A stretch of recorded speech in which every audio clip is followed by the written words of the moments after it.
can't talk like that to me. I can talk like that to you. Welcome to Spoiler Alert. I'm Ben. I'm Chris. Filling in for Dan and Mike because they haven't seen the movie yet. Yes, and today we're reviewing Back to the Future. Back to the Future? It's X-Men Days awesome. of Future Past, actually. X-Men Days of Future Past. And it is an awesome movie, isn't it? What do you think of it, Chris? I was disappointed by the lack of DeLoreans in it. Time travel just doesn't make sense to me unless you're traveling in style in a DeLorean. Are other time travel movies apart from Back to the Future. I know it's a classic, but if you want to see the DeLorean, go and see A Million Ways to Die in the West, although I hear it's a crappy movie. But it does have a short cameo by you-know-who in it. Weather expert. Oh. Anyway, so X-Men. X-Men. Well, I saw it, and of course it's a big summer blockbuster, so from the point of view of an action movie, I thought it was awesome. Although I haven't had big scenes, had big explosions, a lot of special effects. Although I haven't seen any of the other X-Men movies, so from the point of view of the series, I don't think I'm really the best judge, but I know you've read the comics and you've seen the movies. What do you think from that point Well, of view? I enjoy it, but actually I'm curious, since this is your first X-Men thing, what did you think of it? Is it good for somebody who's never seen an X-Men? Oh, well, I thought it was awesome. I'd seen Wolverine. Oh, wow, that was Wolverine. very, very bad. I liked it. Wait, the one where he's in Japan? Yeah. Oh, that one was all right. I didn't like that. But, yeah, you know, like I said, from the point of view of an action movie, it was awesome. And some of the special effects and the supernormal powers that people had in this movie provided some pretty Magneto funny... drops a stadium on the White House. I don't appreciate that. One of the things was pretty cool that I liked was you got that guy who's like the really fast guy who... Quicksilver is his name. He's called Quicksilver? Yeah. Did you catch that he was Magneto's son? I did not. Yeah. Really? Yeah, in the comics it's very clear, but in the movie he like briefly says to Magneto, you know, my mom used to know a guy who could play with metal like that. And then he kind of looks at him for a second. But I didn't catch that. Yeah. I was probably too busy. Spoiler alert! So yeah, he had some pretty cool powers, his fast power, and you know, they had a lot of those scenes where he puts his headphones in, he like, it appears time slowed down, but you're like in his time, you know? And it really gave a good description of how powerful that guy is. I mean, if he taps you that slightly, moving that fast, that's, you know, forces like... And he had a funny little line. He'd say, someone would be like, how did you know that? And he'd be like, oh, your diary was on your desk, or your paper was on the table.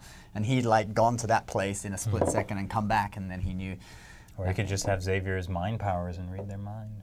Yeah, what is that? That was my favorite part of the movie, though, that you got to see the old Professor Xavier and Magneto, played by Ian McKellen and Jean-Luc Picard. What's his name? Patrick Stewart. Patrick Stewart, thank you. And then Michael Fassbender, whoever played young Xavier.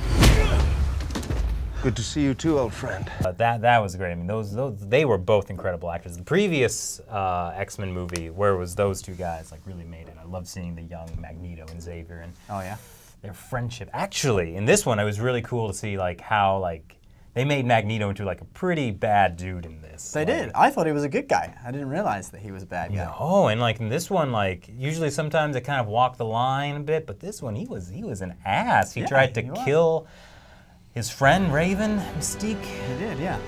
But the great thing about like having the time travel element in this X-Men, it was kind of like the new Star Trek, where it changed the timeline, right? Yeah, and it kind of like fixed a lot of problems that had come into the franchise because of previous movies. You didn't see it, but the third X-Men movie, who was not made by Bryan Singer, it was made by somebody else, and it really sucked. Like right away, like because they didn't want to like pay the actors like as much, like the actors who were becoming big. They killed off like right away Cyclops, Xavier, Jean Grey. They killed off like a lot of the best characters. Wow. And so, you know, at the end of this movie, they're all back. So we know that the next X-Men movie, which is coming out in a few years, will have all those guys in that 2016. movie. And that's going to be X-Men Apocalypse. Now, yeah, I'm talking very of about that, the post-credit sequence, and if you haven't seen the movie, this is a big spoiler. And yeah, if you do see the movie, make sure you stay for it. That gave a little clue as to what that was. Do you want to elaborate on that? Well, like you had no idea what that was. What were you thinking when that was happening? I manipulating just a pyramid. Pyramids. I don't know what I thought. I thought maybe they're... It's a hint about the Illuminati.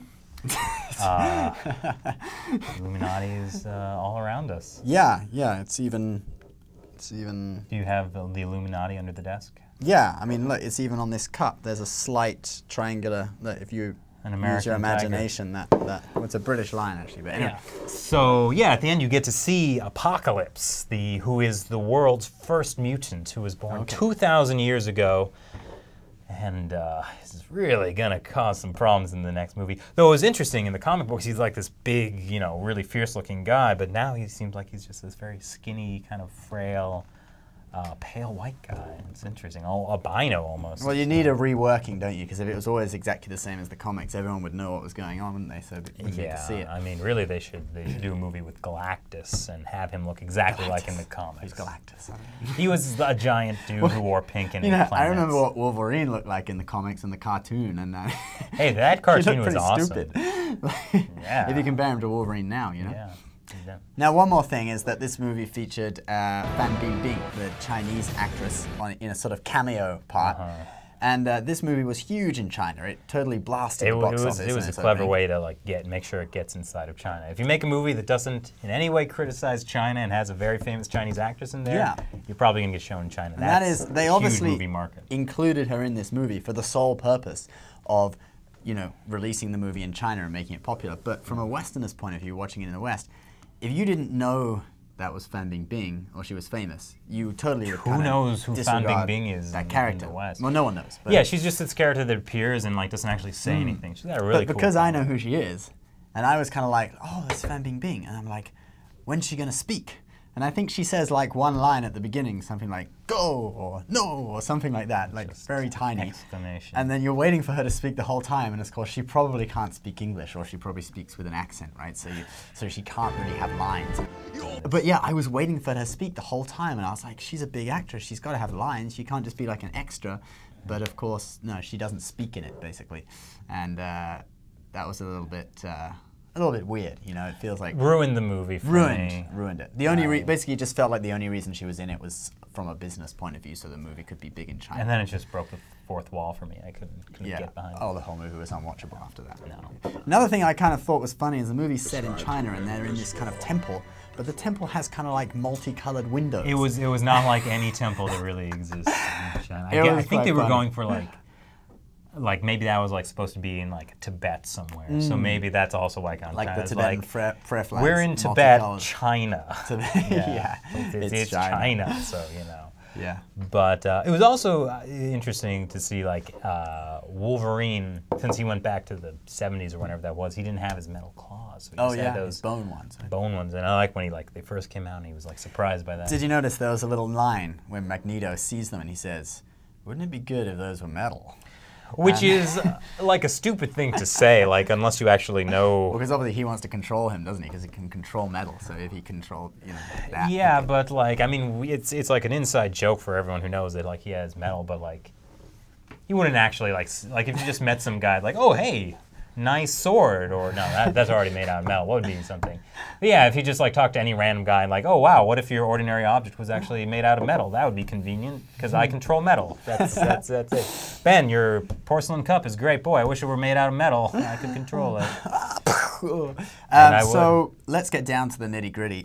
What rating would you give this movie? I give it. I definitely give it 4 out of a million. 4 out of a million? Yeah. That's actually a pretty low rating. I have high standards. Okay. I was going by golf system. That's why 4. It got 4 strokes out of it. Is that a handicap? Like golf? Okay. Well, so that's shall we translate that to out of 5 system? Out of 5. I mean, I have to do the math. It's kind of a complicated Well, I'm going to give it 4 out of 5 because I think it was an awesome movie, but you know, it didn't quite have that bite of movies that I have thought have been really, really awesome in the past. I guess because it was a blockbuster action movie, there's only so far you can go in terms of the sort of deepness, you know? Though I guess it doesn't really matter that we're reviewing it since supposedly you've all seen the movie already. So, so what would you rate the movie? What did you give it? 4 out of 5 as well? Yeah, sure, I'll give it 4 out of 5. Okay, 4 out of 5. That's like 8 out of 10. That's good. I mean, yeah. And so, if you've seen the movie, tell us what you think in the comments below. Remember, subscribe to Spoiler Alert, and you can also check out mine and Chris's channels in the description down below. But for now, See ya. Illuminati. Alert, my name is Dan. Mike Chen here. Okay, so this week we went to see Godzilla. or Godzilla. You are not fooling anybody when you say that what happened was a natural disaster.